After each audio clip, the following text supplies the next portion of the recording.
The Fast and the Furious franchise has been entertaining people for over a decade and has made more than $4 billion worldwide. I personally love these movies and have been watching them for years. Like many of you, I grew up on these.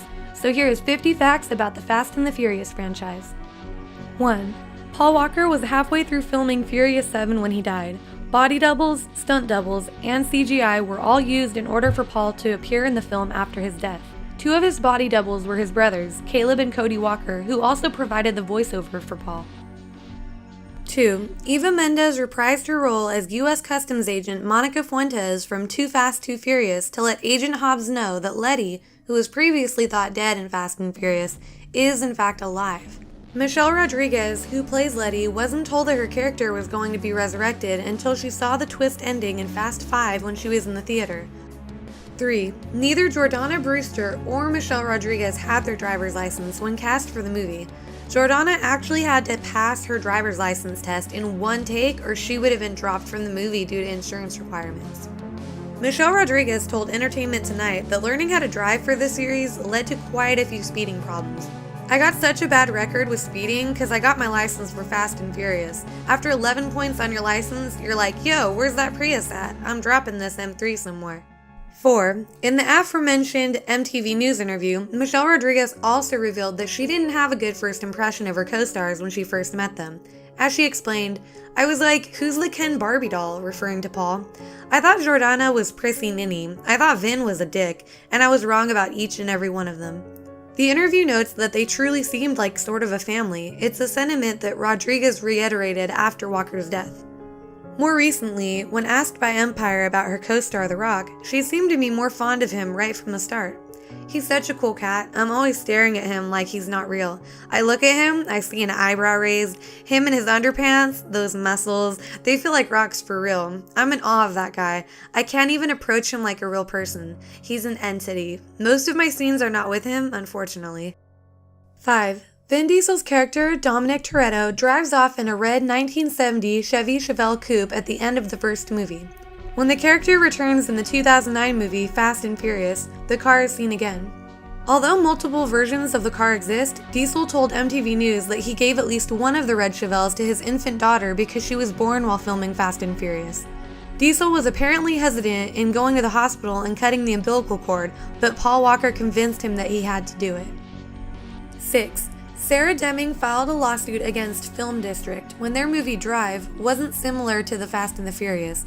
She claimed that Drive had been marketed to be like Fast and the Furious, and that Drive was such a disappointment actually compared to Fast and the Furious that it deserved to be sued. Apparently, Ryan Gosling was no Vin Diesel. 7. Paul Walker wasn't the first choice to play Brian. There were several actors on the list for who could have played Brian O'Connor back in the first movie.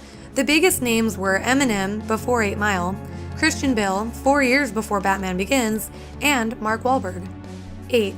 Vin Diesel turned down $25 million for Too Fast, Too Furious.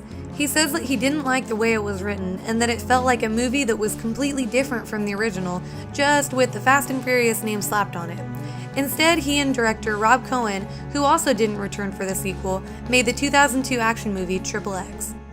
9. Vin Diesel did come back for Tokyo Drift though, but on one condition. He said that he would ultimately do the cameo for free, but made a deal with Universal Studios.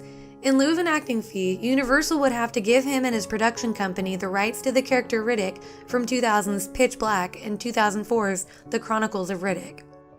10. Ja Rule could be in Ludacris' shoes right now. Director John Singleton had wanted to bring back rapper Ja Rule's character Edwin from the first movie, but according to Singleton, Ja got too big for himself. He turned it down. He was acting like he was too big to be in the sequel.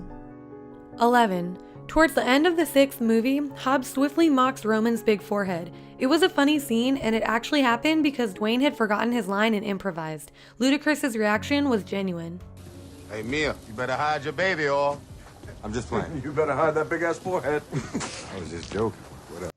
12. Brian and Letty don't talk until the 6th movie. Despite being members of the same family and crew, these two characters don't actually have a conversation with each other until 6 movies in, and that's after she's died and come back to life. 13. In Furious 7, Hobbs is recovering in the hospital and can be seen watching a college football game. The game features the University of Miami, and the commentators reference number 94. The footage is actually of Dwayne Johnson back when he played college football for the University of Miami, wearing the jersey number 94. 14. Han Solo's death in the third film means that Furious 7 is a direct sequel to the Fast and the Furious Tokyo Drift, and that 4 through 6 are actually prequels. 15. Michelle Rodriguez almost quit the first film because her character, Letty Ortiz, was supposed to cheat on Dom with Brian. 16. Walker, Rodriguez, Diesel, and Brewster all drove Formula One cars in preparation for their street racing scenes. 17. A fistfight portrayed during the race wars scene got a little too real when Vin accidentally broke the nose of a stuntman playing a security guard with a backwards elbow blow.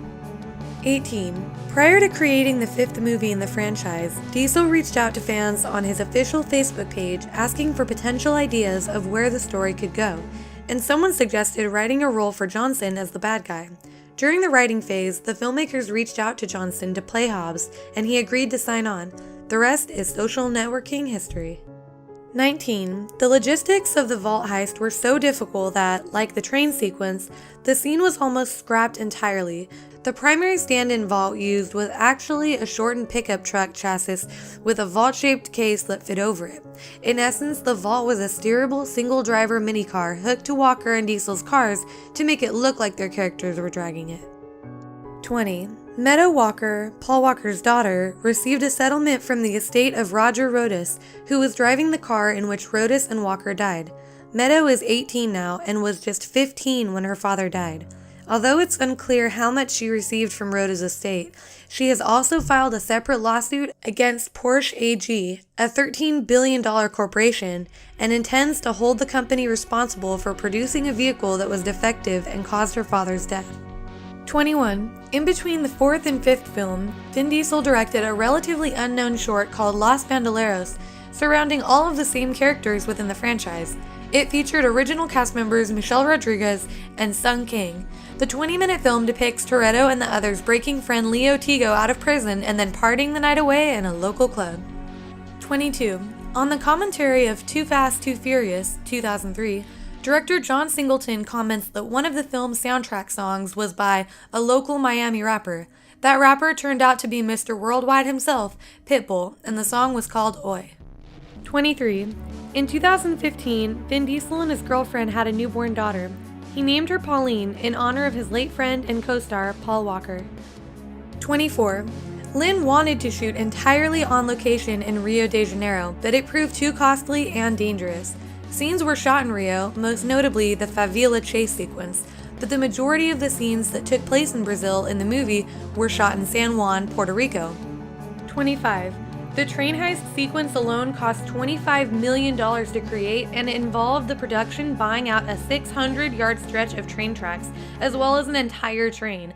You gotta love the way they make these movies. They literally bought a train just to destroy it. 26. Paul Walker and Matt Schulze had carefully choreographed the fight scene outside the grocery store in The Fast and the Furious, but when it came time to shoot, it didn't feel right. In the end, they just improvised. 27. The Volkswagen Jetta Jesse drives in the movie was later purchased by Frankie Muniz. 28. Dominic Toretto's black muscle car is a 1970 Dodge Charger. This Charger is the same body style, although 1 year newer, as the famous General Lee of the Dukes of Hazzard. 29. The first street race scene is supposedly a quarter-mile race, taking approximately 10 seconds. However, the race takes almost 2 minutes of screen time and shows the vehicles driving in excess of 150 miles per hour, faster than even a 1200 HP Bugatti can accomplish in a quarter mile. 30. Toyota donated 4,000 tires for the movie, and roughly 2,000 of them were used. 31. The drifting in the movie was not CGI. It was performed by professional drivers. In fact, a few of the cars were converted from all-wheel drive to rear-wheel drive so they could drift properly. 32. At the house party, Dom says to Brian, "You can have any beer you want as long as it's a Corona." This is a reference to automobile innovator Henry Ford. 33. The first car you see Paul Walker drive in Too Fast, Too Furious was actually his own racing car in real life. 34.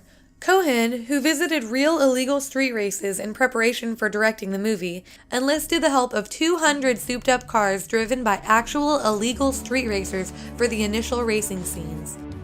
35. The race wars sequence made use of 1,500 cars and 1,000 extras. 36. One of Ja Rule's groupies got to be in the movie. According to DVD extras, a groupie who was in Ja Rule's trailer makes a brief appearance in the film as a woman his character Edwin fondled ahead of a drag race. 37. Dominic Toretto's Southern California home is the epicenter of the film's romance, partying, and group bonding. In the movie, the address 1327 appears, but the house is really located at 724 East Kensington Road in Los Angeles' Echo Park neighborhood. 38. While it's not known to what extent the young cast members were hooking up behind the scenes, director Rob Cohen confirmed all of the lead players were romantically involved, in real life, with their on-screen love interests. 39. In the tank sequence during Fast and the Furious 6, the production wrecked over 250 cars, and that's just one scene. 40. It has been rumored that Bijou Phillips, Jessica Biel, Kirsten Dunst, Natalie Portman, and Sarah Michelle Gellar all auditioned for the role of Mia, which was reportedly written for Eliza Dushku. The part went to Brewster. 41. Real-life Drift King Keiichi Tsuchiya appears in the Fast and the Furious Tokyo Drift, but not as one of the drivers. He appears as the fisherman who makes fun of Sean learning how to drift. However, it was him driving during most of the scenes where Sean is learning. 42. Director of the first movie, Rob Cohen, stated that he shot even the less action-based scenes as if it were a race, with the camera always in motion, the perspective constantly changing to create the feeling of energy.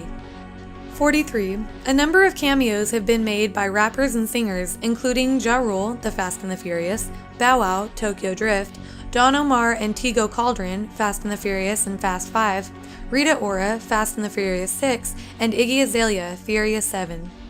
44. Rob Cohen had his crew repaint the houses in Echo Park, where the Toretto house was located. By having duller backdrops, the car's brightness were the main focus. 45. The South Beach mansion owned by Cole Hauser's villain, Carter Verone, in Too Fast, Too Furious, once actually belonged to Sylvester Stallone. The film's director, John Singleton's friend, owned the house at the time, allowing them to shoot there for free. 46. The opening scene from 2009's Fast and Furious, where the whole crew is reunited and taking down a fuel tanker, came from a brainstorm that gearheads like Dom would never be able to afford the gas for their vehicles and would have to steal it. 47. The origins of the entire franchise are based off of one magazine article. Scott Stuber presented producer Neil H. Moritz and director Rob Cohen with a 1998 Vibe magazine article by Ken Lee titled Racer X about illegal street racing in New York. 48. Tokyo Drift was Justin Lin's first foray into the franchise, but he had to use tricks to complete filming. It's really difficult to film in Tokyo, so the lead actor Lucas Black had to wander amongst real pedestrians while a small crew filmed him and tried to get as much footage as possible before cops shut them down. A few crew members were even arrested. 49. Given the prominence of vehicles in the films, Justin Lin had casting calls not only for actors but for cars as well. Production would publicize a meetup place for people to bring their cars, and filmmakers would choose drivers in their cars for scenes as they were needed. 50. There was a Fast and the Furious movie in the 50s, but it wasn't anything like the Fast and the Furious movies of today. In fact, when they made Fast and the Furious in 2001, they bought the rights to the name from the old movie because they wanted to use the name. They didn't buy the story rights because the story is completely different. Thanks for watching. I hope you guys liked the video. It was really fun making it. And I hope you guys stick around for future videos. Alright everybody, peace!